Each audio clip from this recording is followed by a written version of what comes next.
Hey everyone, it's been a while since my last video. I think it was done in like November or something, and yeah, it's been on. I just want to thank you for everybody that kind of reached out and got in contact with me after the video. Yeah, I was really touched by how many people it reached, and yeah, just really thankful that it was received okay, as raw as it was and as full on as it was. But yeah, for actually everything, it was positively received. And I actually did feel a lot lighter after I released it, because I have been hiding that part of my life for quite a while, especially in my academic career. And yeah, so I guess I feel a lot freer in that respect. So there's nothing to hide anymore. Which kind of brings me to why I'm posting this next video. I'm actually not really wanting to do this video either, and not just because I don't want to be seen. It's pretty raw and rough as well. If you can imagine, it couldn't get any worse. But yeah, I feel again God is really putting it on my heart to do this, as much as I really have been trying to, I don't know, keep this part hidden as well. And as much as I started this channel because I thought it was going to be focused on my research career, and I think it will be, but I think my lived experience is going to build the foundation for where my research is going, because my life has tapped into so many different avenues that require research and policy for stuff to be done to help vulnerable people in the situations that I've been in. I think telling my story, and especially tapping into all those government areas that are supposed to help vulnerable people, where they might be actually causing more harm than good in some cases, I think that's where I need to shed a light on some of the things that have happened to me, even just in the last 12 months, believe it or not. Which had happened before I posted the last video, but I was in no way ready to talk about that stuff just yet. And obviously that first video provided a foundation of how I got to where I am now, finishing my PhD, without tapping into what actually has been happening in the last 12 months. Yeah, which I'm gonna do now.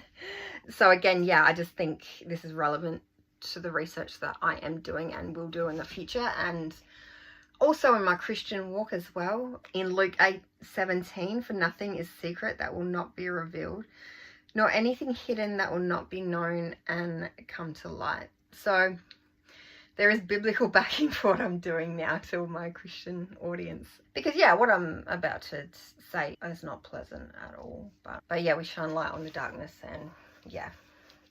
So here goes.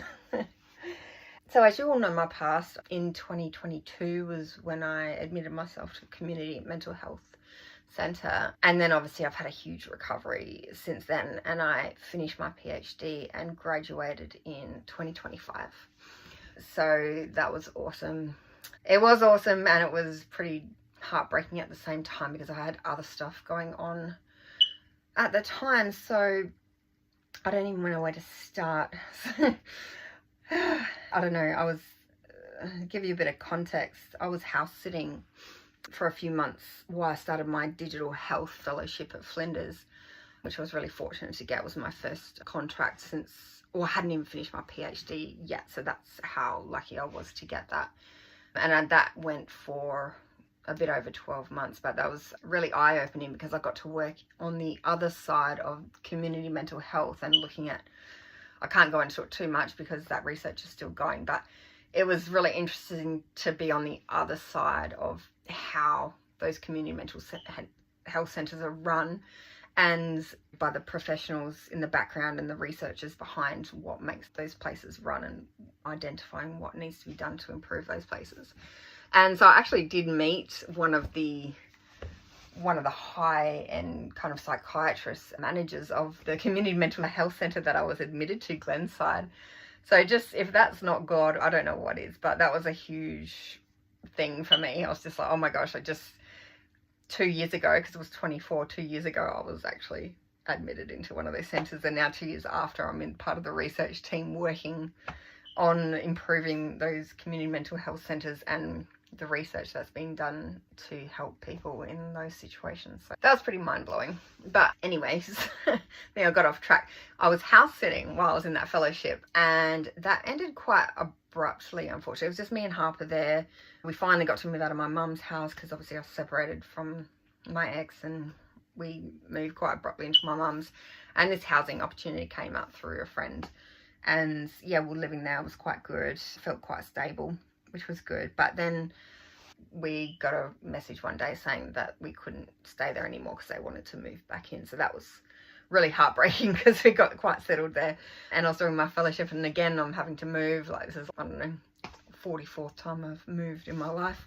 And yeah, I ended up not knowing where to go. I was just relying on God really to work it out for me. Ended up having to go back to my ex's, and yeah, we just had stuff everywhere, pretty homeless pretty much again. But during those couple of weeks, I actually submitted my PhD, so that was really cool. I feel like I'm totally off track here, but yeah, so that was good. And I eventually got a rental out in Old Dinga Beach after that incident. It didn't take long at all. It was a few weeks having to be at my ex's place with Harper. And then we got settled in a little upstairs townhouse kind of thing in Old Dinga Beach. I don't know what the relevance is. It's just, I guess that's just more moving around I've had to do in my homeless journey. That's happened so many times. But yeah, I guess what's really heartbreaking is when the PhD came back and got accepted, I did a minor revisions and it got accepted, and I was going to be graduating in April. At the end of March was my... I don't even know how to get into this. I'm going to come at this from a systems level first and how they can work against vulnerable people. And then I might add the whole biblical sense to what was going on either in this video or in another one, because I think both are really relevant. It's just, I guess, the type of audience that's going to be listening to is how they're going to take it. But yeah, let's just start from the systems level and what happens. So things were okay with my family. Getting towards my graduation, I think everything was fine. Yeah. Oh, God. Okay, everything was fine. My birthday, I had a birthday lunch at the end of March. My mum, her partner, and my sister came, and an old man that I was doing some aged care volunteering, and I invited him to come to that as well. It was really weird. And I'm at the head of the table, and obviously Harper was there as well. And I didn't know this until after the fact, but I swear it was like a Last Supper scenario, because of what happened after that lunch has changed my life and the dynamics with my family, like, forever, I think. Yeah, so everything was fine.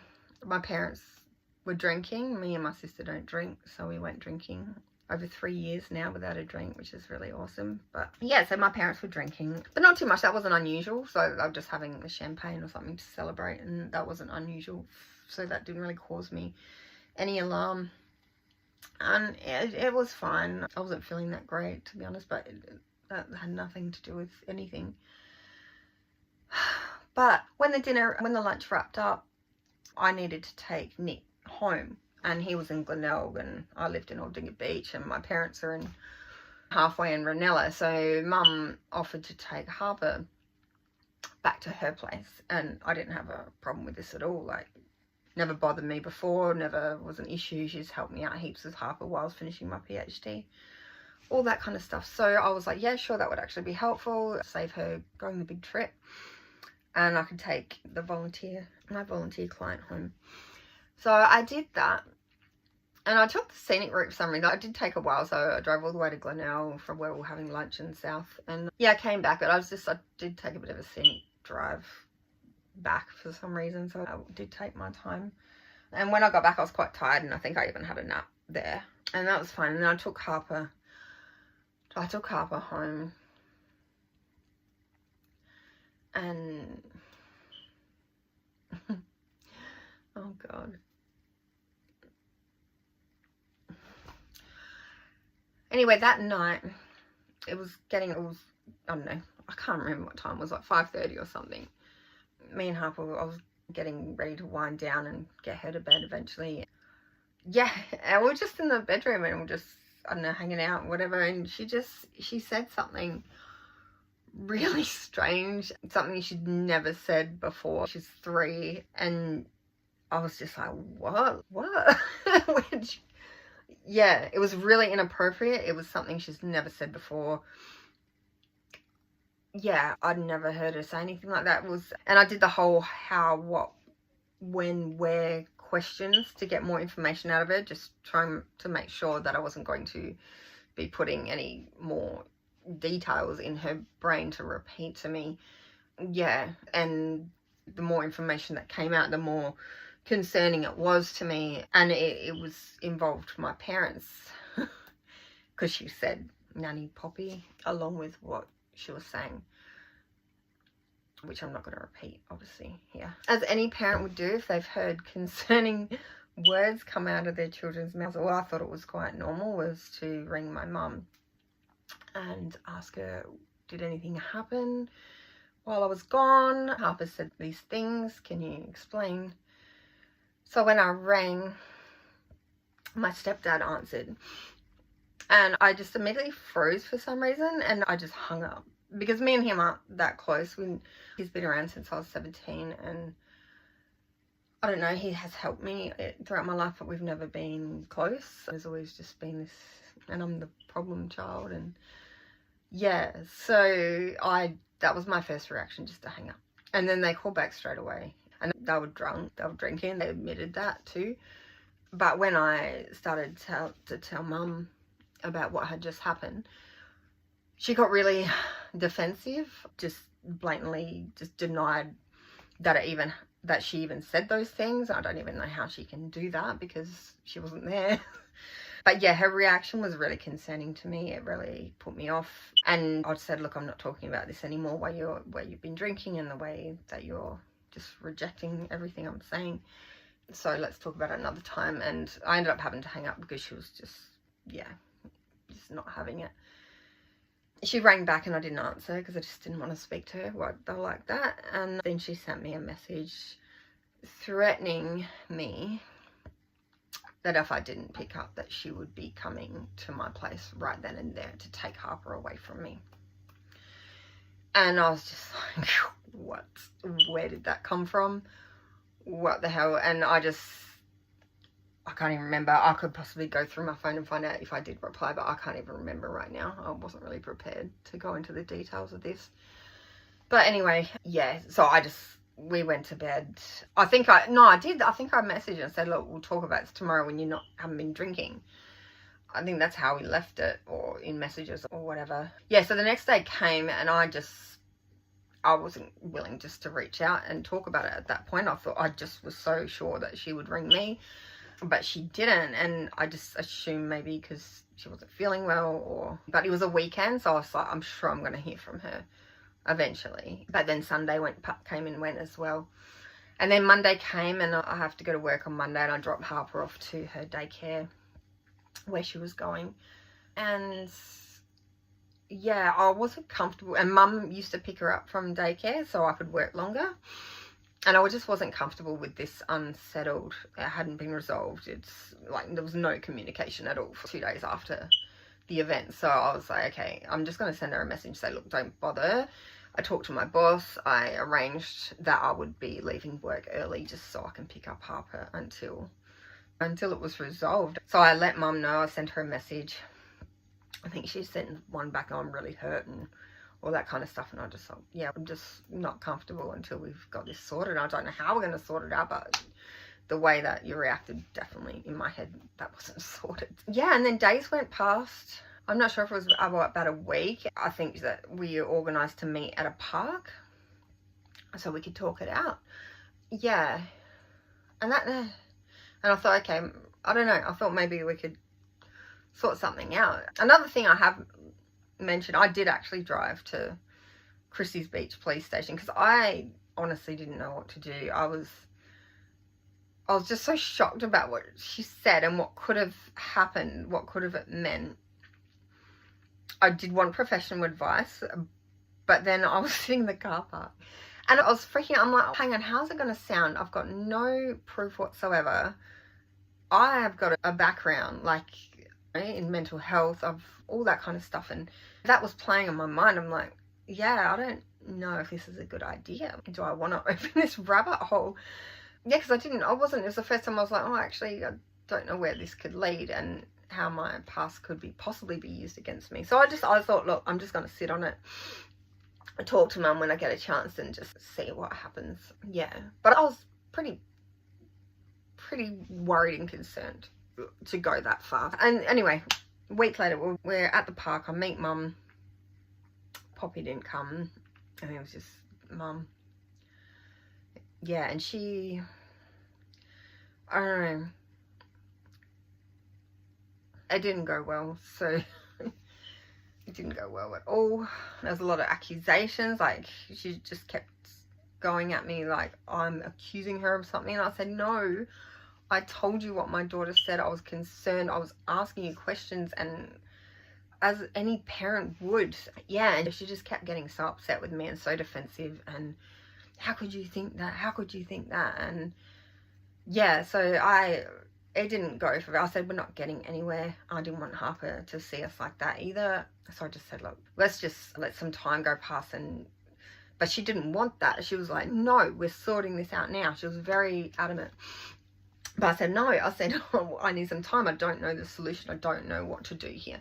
And all she wanted to do was have Harper. She goes, I want Harper. I want to be able to have her when I want. I want to pick her up from daycare.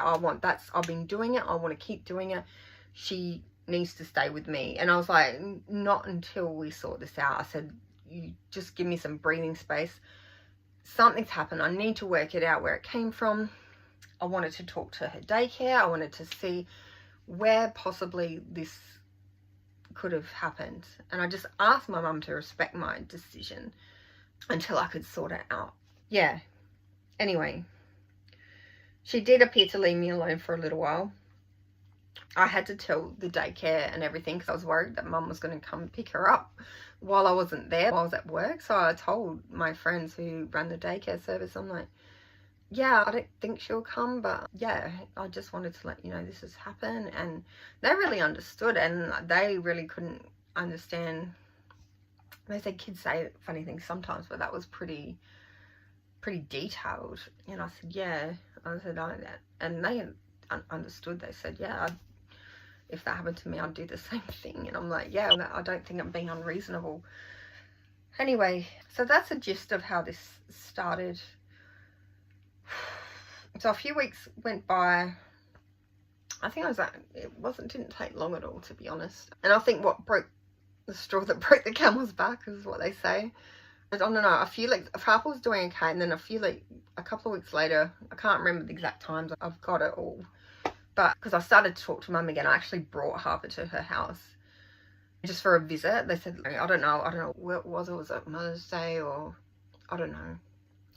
But yeah, this actually made my mum and my sister not attend my PhD ceremony, graduation ceremony as well. So I actually had to take Harper there. She was pretty much on stage with me at one point because only my auntie came. And thank God she did, because she was able to look after Harper while I was receiving my PhD award. And I had to sit there for the whole hour and a half or 2 hours or something. So Harper was not going to sit on stage with me the whole time. And I'm grateful for my auntie for looking after Harper for me for that, because yeah, that was a big sting, my sister not coming and her daughter not coming too, because of the issues I was having with Mum. But anyway, so what happened next? Where are we? Okay, so yeah, so Harper, I don't know if this is related or whatever, but she woke up in the middle of the night and she was screaming and she was holding her crutch and she was just, I've never seen her like that, and it freaked me out. I didn't know what to do and I couldn't calm her down. It was like a night terror or something. I don't know, but as soon as I did that, as soon as she did it, I was just like, it all came up and I said, no, that's it. I got into my Facebook. I just deleted my mum. I deleted my stepdad. I blocked all kind of contact with them. I blocked text message. I blocked everything. because I was just in such a state. And then in the morning, I rang my sister to tell her, this is what's happened. I'm telling you because you're the first person they're going to go to say I can't contact Tammy or whatever. And I just wanted to let you know why I've done it. These are the reasons. This is what happened last night with Harper.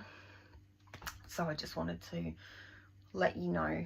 And she obviously went and, as she does, straight away, went to mum and told her. And that night or that morning or the next morning, no, it was that night,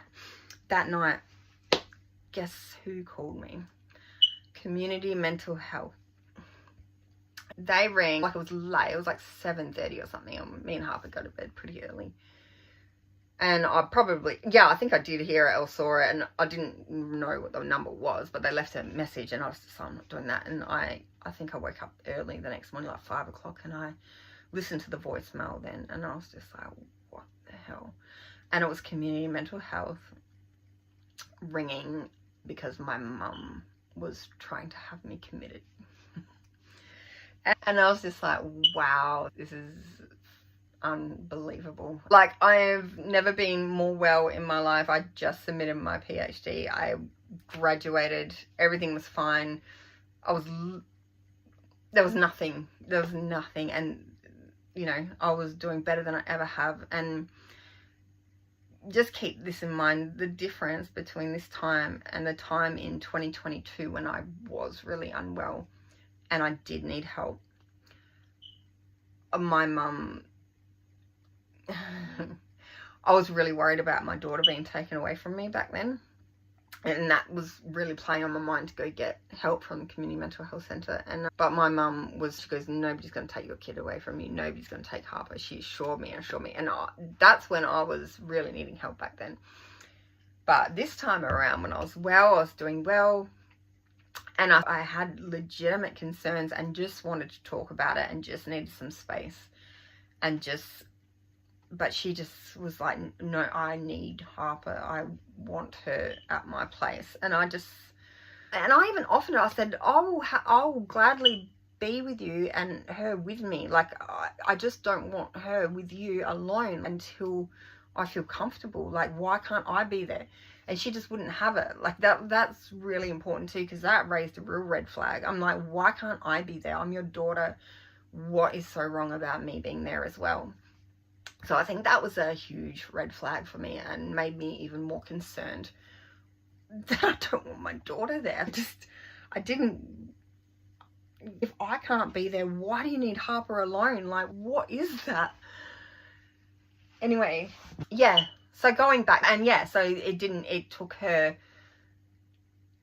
like, there was just no reason for her to call community mental health because there was no mental health issues going on. Anyway, I had to have a big long interview on the phone with them and explain to them, no, I'm not unwell. Me and my mum have had a disagreement and I just can't believe that she's gone and using my past against me to try and get me admitted.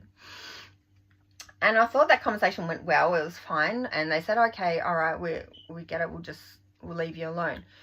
But she persisted. She persisted to keep calling them.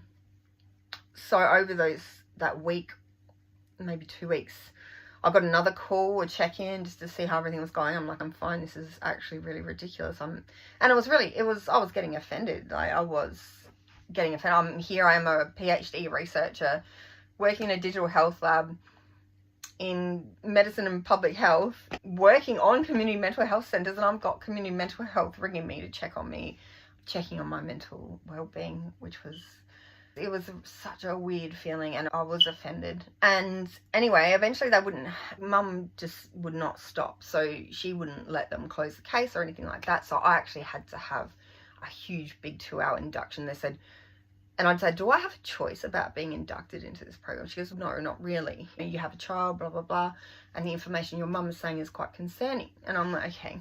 And so I didn't get a choice. I actually had to go, or things could have escalated and they could have came and got me and committed me themselves. So I did the right thing. I didn't want anything to escalate, obviously, and I went in and had my 2-hour assessment, which was absolutely fine. They actually felt for me. They obviously heard my mum's side of the story over and over again over a period of weeks leading up to that. And they just had to sit down with me for 2 hours. But I had to bring up my whole history. I had to talk about all my history again, which is obviously, if you've seen my last video, you'd know. So it's not easy. Not easy bringing up all that stuff, but it was nice. It was as hard as it was. At the end, they just said you should be really proud of yourself and where you've come from, and they could quite clearly see where the problem was, and maybe where the problem was my whole life. Yeah. And not to mention, this is just one service that was brought in by my mum, and not to mention the lies that she was saying to them about me.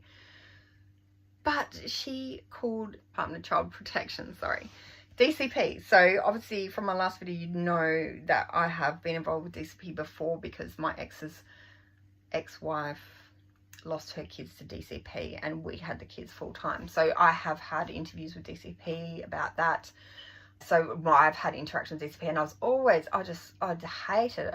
I did not like that service. I don't know. I just did not feel good about it. And I was always concerned because I was in this awful dynamic with my ex and his ex, and I didn't want my daughter to be involved in that at all.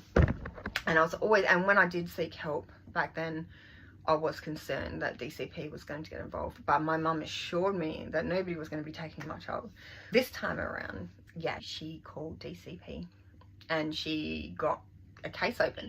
And it was good that DCP interacted with community mental health, so they both knew and they interacted. But I had to have several visits with DCP, which was also quite, I felt offended, humiliated.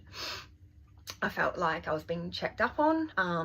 And it was all lies. Like, my mum used things about me and twisted them into a way that looked like I was harming my daughter. She would say that I only eat organic food, and if there's no organic produce around, Harper would go malnourished, which is just absolutely crazy because I couldn't really even afford organic food when DCP came to visit me. I said, look in my fridge, look over there, there's vegetables, there was a pumpkin there. I said, that's not organic. I said, if I had a choice, I would only eat organic food. I would love just to feed my daughter organic food. And that was always my intention. When Harper was a baby, I actually did used to mince up organic food and steam it, and veggies and stuff, and give it to her. And that was my choice. I was like, yeah, of course, if I can get organic food, I'm going to do that. But Mum made it sound like she just didn't get fed if there was no organic food, which was absolutely ridiculous. And Harper's that much of a picky eater. She eats chicken nuggets. Chicken nuggets is her favourite thing, and I hate giving them to her, but she's the pickiest eater out there. But it was quite apparent that the lies Mum said to DCP were not true when they got there. And every time they got there, and they'd say some of the things my mum said, and I was just like, can you see? Can you see? Can you see that here? And they said no, and I was like, but I had to see them, I think 3 times all up. I had to see DCP, which was awful. I hated it. And the girl I had to deal with was quite young. She was probably in her early 20s. I don't know, it felt humiliating because I had come so far in my life. I was, like I said, a PhD research working on the other side of this stuff now, and and to be investigated like this, it was just humiliating. And I was just really trying to hold it together during this process, because it was just me and Harper, because my sister turned against me. Everybody turned against me during this process, because I don't know what Mum was telling them. I've got no idea. Yeah. But I was telling, my sister was, yeah, she just didn't want to know about it. She was just like, well,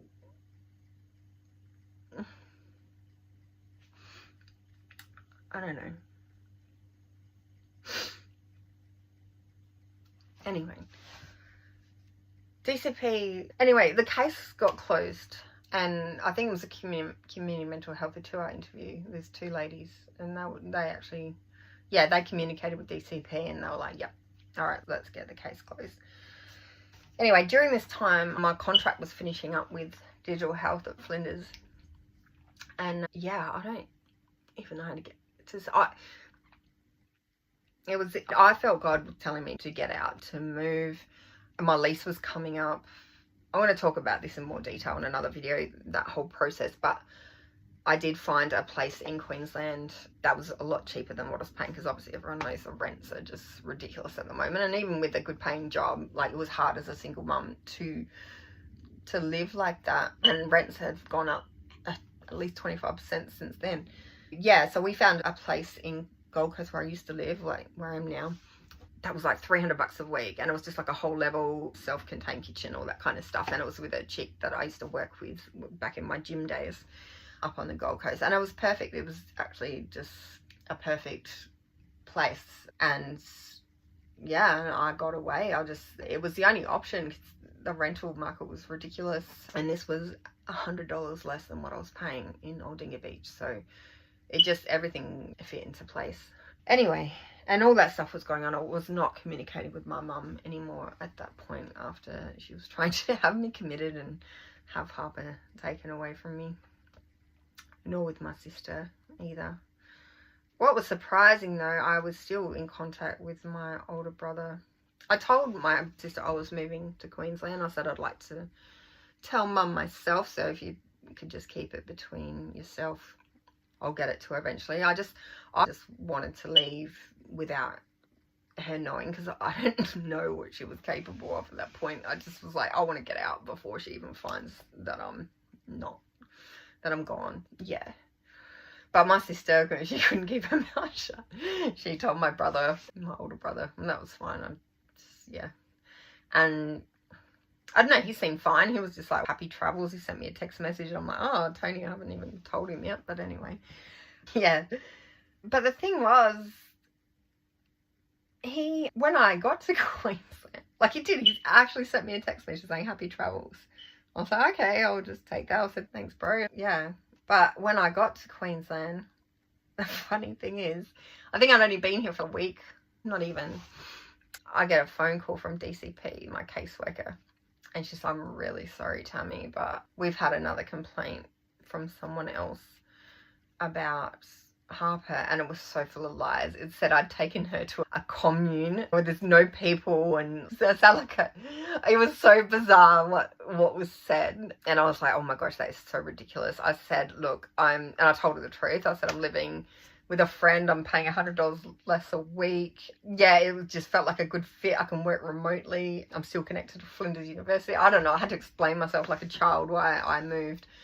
And I was just like, yeah. She goes, oh, if you could just pull document and put it all in an email. I said, yes, thank you. And it was really sad because I'd actually spoken to mum on the phone and told her, yeah, we've moved and whatever. And she seemed okay. She seemed pretty all right. And we just didn't really go into anything more than that. And then I got that call after, and I was just like, oh, I can't believe it. I can't believe she's done this. Because on the phone, she was quite okay. But I found out that it wasn't her. It was actually my older brother. I don't know, he found out information from my sister. Like, he didn't ask me directly or anything. I never spoke to him about moving up here or anything. He didn't know any details, only secondhand information that came from my sister. Obviously, I have no idea where he got the commune and stuff like that from, because it was just so bizarre.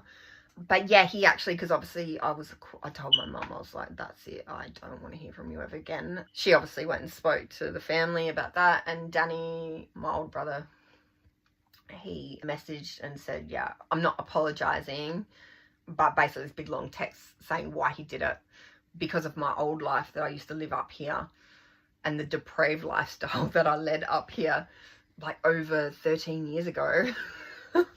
Yeah, it didn't give me any credit for how far I've come and what I was doing now, which was really heartbreaking, to be honest. And he just assumed that I was going to go back to that lifestyle and bring my poor little girl into it as well. Yeah.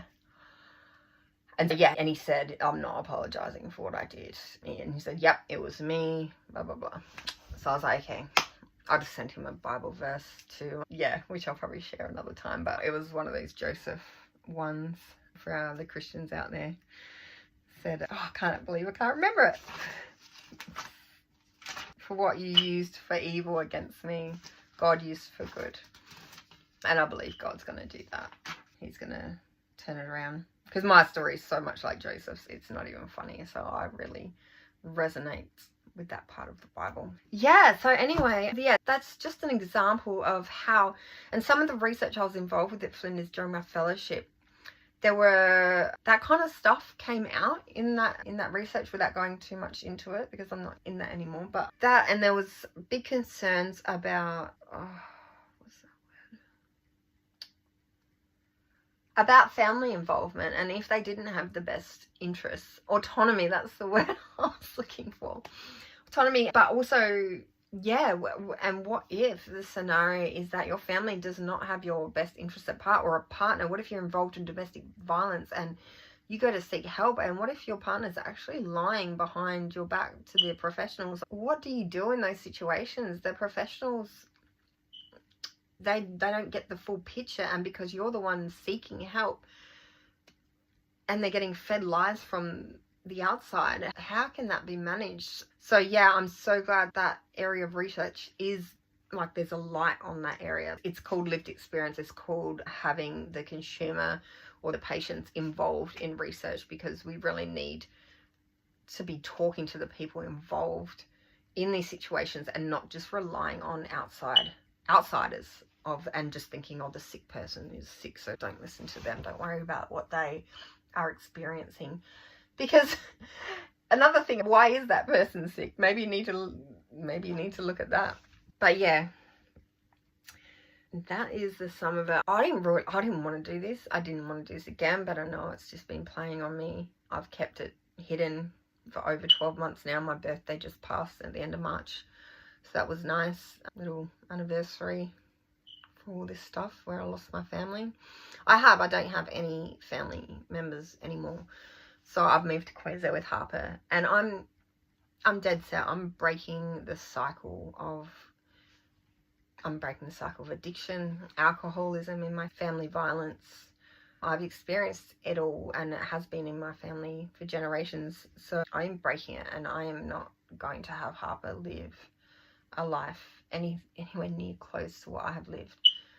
And that meant breaking away, because I was blind. Becoming a Christian sort of opened my eyes so much. I kept praying for wisdom, kept praying for discernment, and they're really dangerous prayers to pray, because yeah, you don't know what you're going to get, and that's what I got. Yeah, so it's been over 12 months, but at least, I don't know, at least no one's trying to take my daughter away.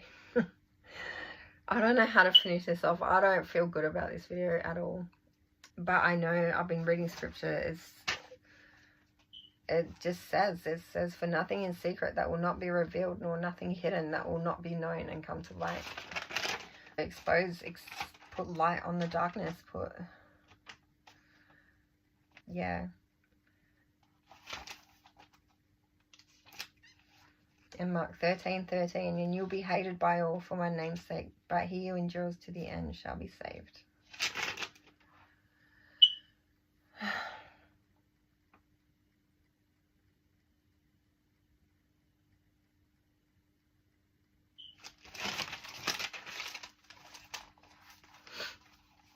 I'm just going to read some scriptures, and I think they're really, because it's very, for the Christians out there, it's very biblical what I've been going through on my Christian journey. It doesn't happen to everybody, but it's this, if you're in a family where you're following Jesus and you're following his ways, and there are members that are not, there's going to be conflict there. So I don't think these scriptures, they can be taken the wrong way, I think, by people who aren't really educated on it. But yeah, so Matthew 10:34-36, do not think that I have come to bring peace on earth. I did not come to bring peace but a sword.